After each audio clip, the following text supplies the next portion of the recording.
The road to adoption for animals at the Cumberland County Animal Shelter may include a temporary stay in a foster home.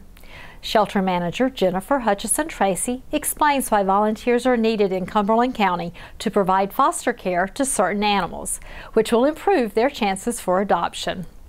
We also learn about a new partnership with other counties that is increasing the need for foster homes for puppies that are being transported to a no-kill shelter out of state. Last year, Cumberland County Animal Control brought in just under 1,300 puppies. Many of them were not old enough to be immediately adopted. So where the fosters can really help us is taking those puppies temporarily into their home to get them to a more adoptable age where they're better socially and health-wise. They're very vulnerable at that age, and it just benefits them to get out of here. By getting them into foster care, it's freeing up kennels in the shelter. Secondly, as I said, the puppies are very vulnerable to illness because their immune systems aren't up to par yet. So if we can get them away from everything they're exposed to here at the shelter, then they have a much better chance of staying healthy. And then finally, they're getting much more interaction with people than they would be able to here. We just simply don't have the time to give them the kind of attention a foster family could. So they're more socialized. So we're able to give a better product to the public, a healthier, friendlier puppy that's already used to being in a home environment.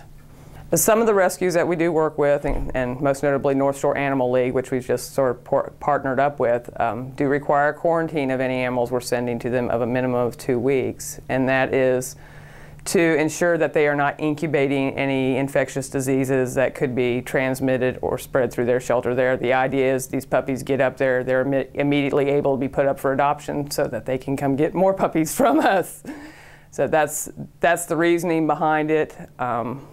And the best way for us to meet those quarantine requirements is to get these puppies into foster care here so that, that 2 weeks is done, they're not risking anything, and we can send them on their way. Moore County, I actually met Pam Pardis at the Moore County Pet Responsibility Committee at a workshop, and they were actually talking about an education program they do there. And in doing that, she approached me about this puppy transport.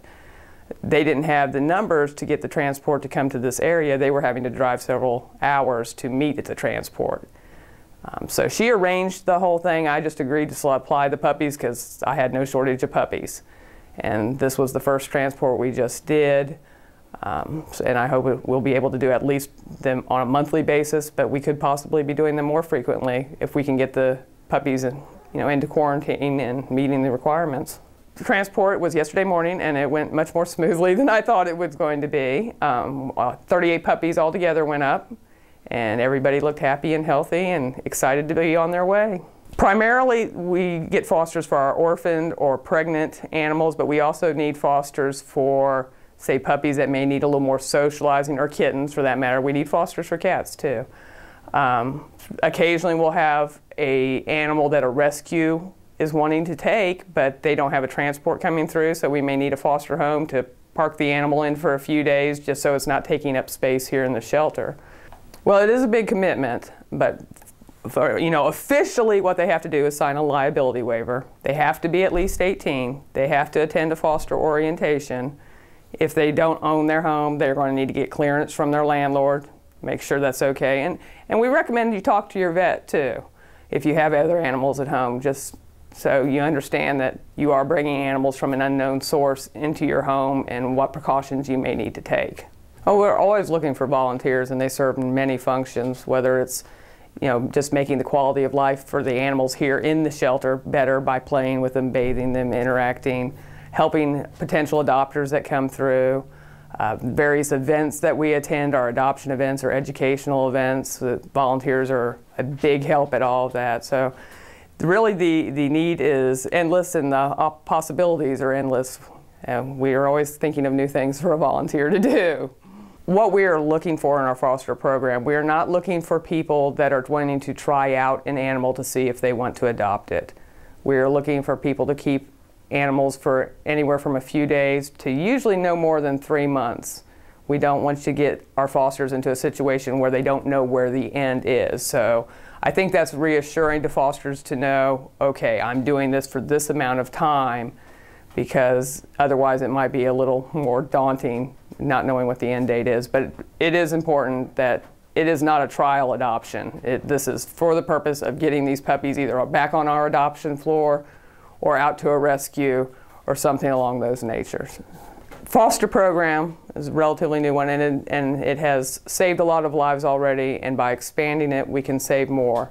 We're giving animals a chance at adoption that would have not gotten a chance otherwise because of their age, because of our space limitations, because of becoming exposed to an illness, and we didn't have the space to treat them here. There's a number of ways that the fosters that are able to save their lives, and really for the contribution that it's a little bit of time. You're bringing animals into your home, you're loving them. What greater reward is that